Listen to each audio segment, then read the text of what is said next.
In the umbrage of ancient, gnarled trees, wherein shadows whispered and the wind seemed to mourn, there lay the village of Eldmore, a quaint hamlet known among the sparse neighboring settlements for its peculiar somber aura that hung as thick as the fog rolling down its surrounding hillocks. Centuries-old stone cottages, overgrown with ivy and moss, lined the single cobblestone street that wound through the heart of Eldmore like a sluggish stream.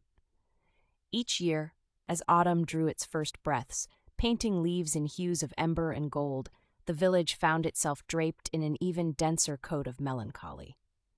This was the season of remembrance, a grim anniversary that bound the villagers not through festivity, but through a collective mourning of a day when Eldmore had lost its very soul.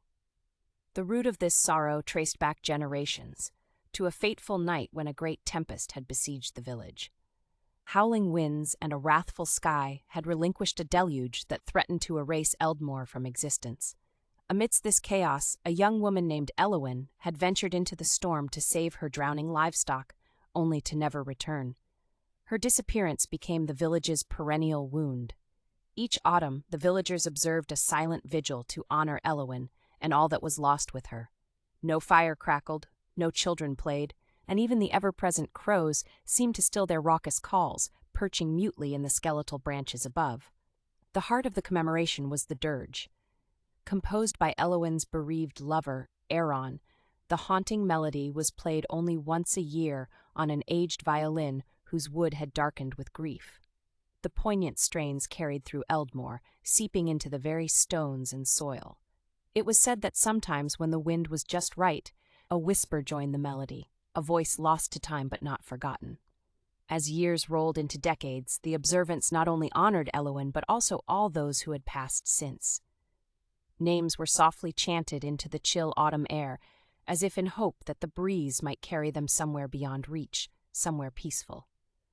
Faces, weathered and lined with the passage of time, bowed in remembrance of friends, parents, and loves, all of whom had left their imprints on the hearts that continued to beat in Eldmore.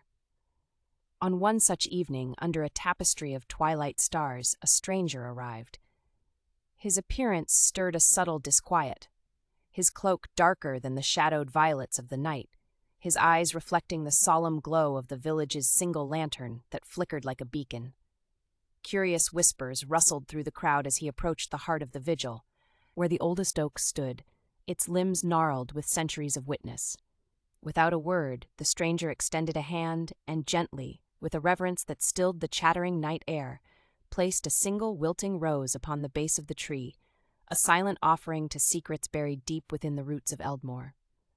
The stranger's presence, momentary as it was enigmatic, passed as though a shadow fleeting at the hint of dawn.